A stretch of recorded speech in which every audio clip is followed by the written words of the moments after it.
യൂട്യൂബിന് വിട. സൂര്യയിലെ എല്ലാ പരമ്പരകളും സംരക്ഷണത്തിന് ശേഷം തികച്ചും സൗജന്യമായി സൺ നെക്സ്റ്റ് ആപ്പ് ഡൗൺലോഡ് ചെയ്യൂ. കണ്ടാസ്വദിക്കാം നിങ്ങളുടെ പ്രിയ പരമ്പരകൾ. പണ്ടൊക്കെ ഒരു ഷർട്ട് എടുത്താലും ചപ്പൽ എടുത്താലും ടോയ് എടുത്താലും അത് എനിക്കും ഇഷ്ടപ്പെടണം, എന്നാലും ഇവൻ അത് വാങ്ങും.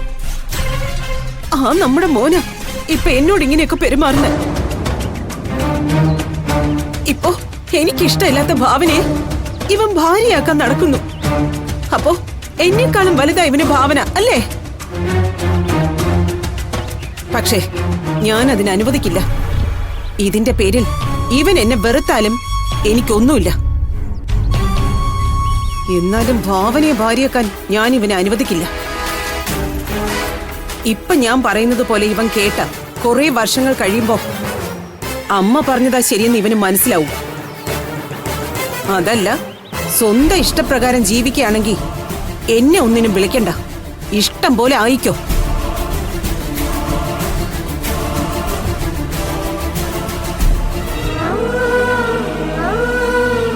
നീ സമാധാനപ്പെടുമോനെ. ഇപ്പോഴും അവൾക്ക് ഭാവനയോടുള്ള ദേഷ്യം മാറിയിട്ടില്ല. അതൊക്കെ തനിയെ മാറിക്കോളും. നിന്നെ വേദനിപ്പിച്ചുകൊണ്ടുള്ളൊരു ജീവിതം നിന്റെ അമ്മയ്ക്ക് ഉണ്ടാവില്ല. ഈ കാണിക്കുന്നതൊക്കെ വെറും വിഭ്രാന്തിയായിട്ട് മാത്രം കണ്ടാൽ മതി. നിന്റെ അമ്മ തിരിച്ചു വരും, പതിയെ പതിയെ വരും. അച്ഛൻ തന്നെ അമ്മയോടൊന്ന് സംസാരിക്കണം, എന്നാലേ ഇതിനൊരു തീരുമാനം ഉണ്ടാവും.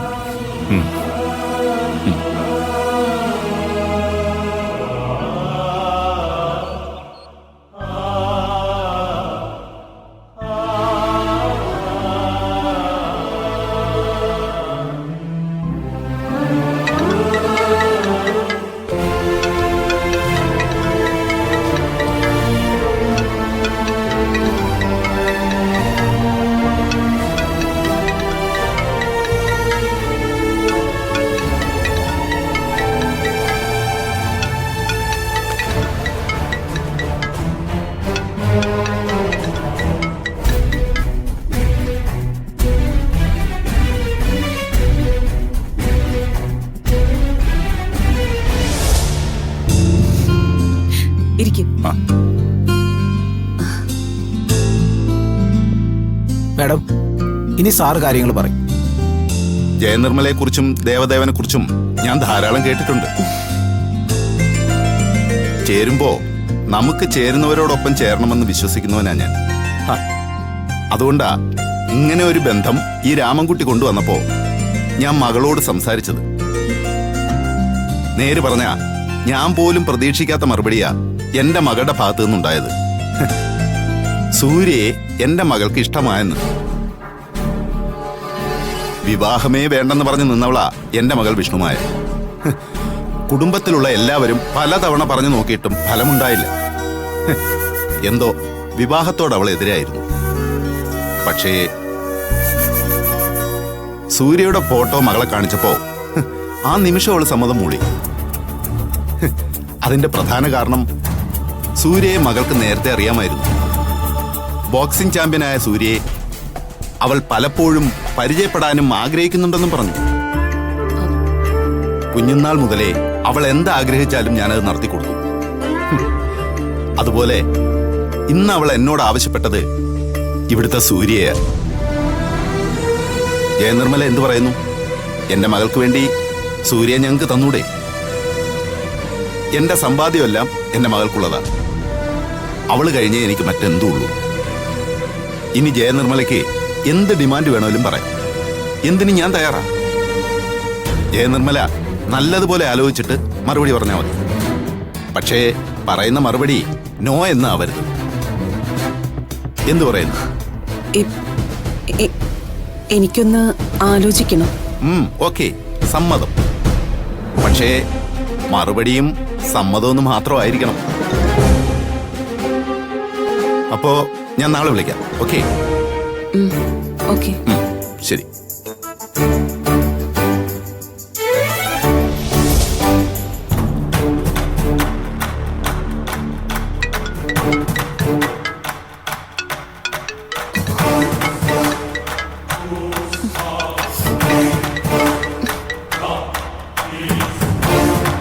ഹലോ. ഞാൻ സത്യപ്രതാപനാ. മനസ്സിലായി. എന്തായി തീരുമാനം? എന്താ ജയനിർമ്മലയൊന്നും മിണ്ടാത്തെ? ക്ഷമിക്കണം, താങ്കളുടെ മകളെ മരുമകളാക്കാൻ എനിക്ക് സമ്മതക്കുറവൊന്നുമില്ല. പക്ഷേ എന്റെ മകൻ അതിന് തയ്യാറാവില്ല. കാരണം ജയനിർമ്മലെ, ഞാൻ ആദ്യമായിട്ടാണ് എന്റെ മകൾക്ക് വേണ്ടി ഒരു വീട് തേടി വന്നത്. കാരണം ഞാൻ പറഞ്ഞതുവാ. അതുകൊണ്ട് എന്തു വന്നാലും സൂര്യ എന്റെ മകൾക്ക് കിട്ടണം. ഇതിലിപ്പോ എനിക്കോ താങ്കൾക്കോ ഒരു തീരുമാനം എടുക്കാൻ പറ്റില്ല. തീരുമാനം എടുക്കേണ്ടത് സൂര്യയാണ്. പക്ഷേ എന്താ ഒരു പക്ഷേ? സൂര്യക്ക് ഒരു പെൺകുട്ടിയുമായിട്ട് അടുപ്പമുണ്ട്. അടുപ്പമെന്ന് പറഞ്ഞാ വെറും അടുപ്പമല്ല, അവർ തമ്മിൽ കുട്ടിക്കാലം മുതലുള്ള കളിക്കൂട്ടുകാരാ. പേര് ഭാവന. അവളെ പിരിഞ്ഞുകൊണ്ടൊരു ജീവിതം അവനുണ്ടാവില്ലെന്ന വാശിയില്ല. ഇല്ല ജയനിർമ്മലെ, അവളിനി ആരായാലും സൂര്യയിൽ നിന്നും ഞാൻ അവളെ അകറ്റിയിരിക്കും. അവളെ വെട്ടിമാറ്റിയിട്ടായാലും ഞാൻ എന്റെ മകൾക്ക് സൂര്യയെ നൽകും. ഇത് സത്യപ്രതാപന്റെ വാക്ക്. എന്താ ജയനിർമ്മലെ മറുപടിയില്ലാത്തത്? ഞാൻ പറഞ്ഞ കേട്ടില്ലാന്നുണ്ടോ? ജയനിർമ്മല ഒന്നും പറഞ്ഞില്ല. ഓക്കെ, എനിക്ക് സമ്മതാ. എന്റെ മകൻ എന്തുകൊണ്ടും ചേർന്നതാ താങ്കളുടെ കുടുംബം. ഈ വിവാഹത്തിന് എനിക്ക് സമ്മതാ. ശരി ജയനിർമ്മലെ, എനിക്ക് ഈ വാക്ക് മാത്രം മതി. ബാക്കി കാര്യം ഞാൻ നോക്കിക്കോളാം. അല്ല, എനിക്ക് ഒറ്റ കാര്യമേ പറയാനുള്ളൂ.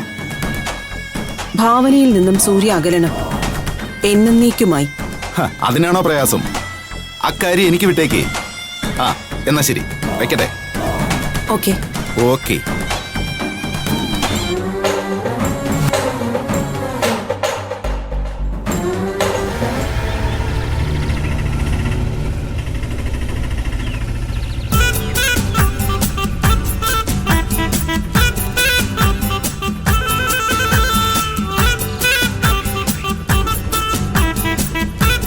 എത്ര ചേട്ടാ?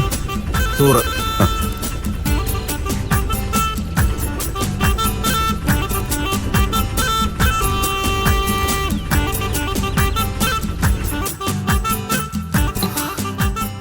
അമ്മേ,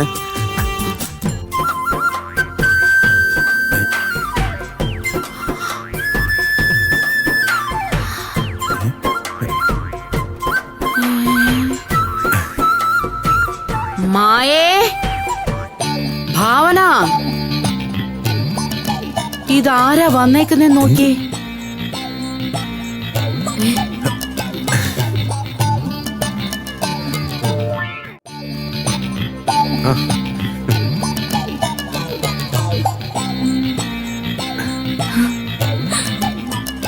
സേതുവിന്റെ ആളാകെ മാറിപ്പോയല്ലോ.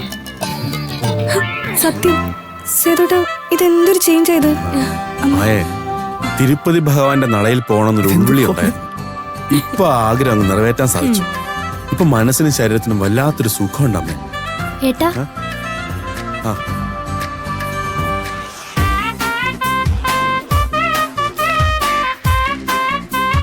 മോളെ, ഇതിനുള്ളിൽ പ്രസാദം ഇരിപ്പുണ്ട്. നീ പ്രസാദം എല്ലാവർക്കും കൊടുക്കാൻ നോക്കും. സേതുട്ട, ഞാൻ എത്ര തവണ വിളിച്ചു എന്നറിയോ? എപ്പോ വിളിച്ചാലും നോട്ട് റീച്ചബിൾ എന്നാ പറയുന്നത്. പലയിടത്തും റേഞ്ച് ഒന്നും തീരെ ഇല്ല മായ. അതുകൊണ്ട് അങ്ങനെ ആയിരിക്കും കിട്ടാത്തത്. യാത്രക്ക് എങ്ങനെയുണ്ടായിരുന്നു ചേട്ടാ? പരമസുഖം. അമ്മേ, സത്യം പറഞ്ഞ യഥാർത്ഥ വിശ്വാസികളെ കാണെങ്കിൽ ഇതുപോലുള്ള അമ്പലങ്ങളിൽ പോണം. സർവ്വസുഖങ്ങളും വെടിഞ്ഞ് മനസ്സും ശരീരവും ഈശ്വരൻ അർപ്പിച്ചിരിക്കുന്ന ധാരാളം പേരെ കാണാം. അതുകൊണ്ടാ സേതുട്ട എത്ര സമയമില്ലാത്തവരും സമയം കണ്ടെത്തി അവിടെ പോകുന്നത്. സേതുവേട്ടനെ തലമുണ്ടനെ മാത്രം ചെയ്തു വരുന്ന ഞാൻ കരുതിയത്. ഇതിപ്പോ പലർക്കും ആളെ തിരിച്ചറിയാൻ പറ്റാത്ത അവസ്ഥയായി. എടാ, തല മുണ്ടനം ചെയ്തപ്പോ പിന്നെ താടിയും മീശയും കൂടെ ഞാനിങ്ങെടുത്തു. നന്നായി തൊഴുതൊന്ന് മനസ്സിലെ ഭാരമെല്ലാം ഇറക്കി വെച്ചു. ഈ സമയം കിട്ടുമ്പോ പോണമെന്നുള്ള ആഗ്രഹം തോന്നുന്നുണ്ട്. അതൊക്കെ ചെയ്തോ. വിശ്വാസങ്ങളാ നമ്മുടെ എല്ലാവരുടെയും നിലനിൽപ്പ്. സേതുട്ട, നാളെ അച്ഛന്റെ ജന്മനാളാ, അറിയാലോ. പതിവ് പോലെ പൂജ നടത്തണം. അതൊക്കെ നീ തന്നെ തീരുമാനിച്ചാ മതി മോളെ. ഞാൻ ഉണ്ടാവും കൂടെ. മായ, കുറച്ച് വെള്ളം ചൂടാക്കാൻ നോക്ക്. എനിക്ക് നന്നായിട്ട് കുടിക്കണം. പുതിയ ടീഷർട്ടൊക്കെ ആണോ? ഞാൻ അതൊരു പാത്രത്തിലാക്കി വെക്കാം.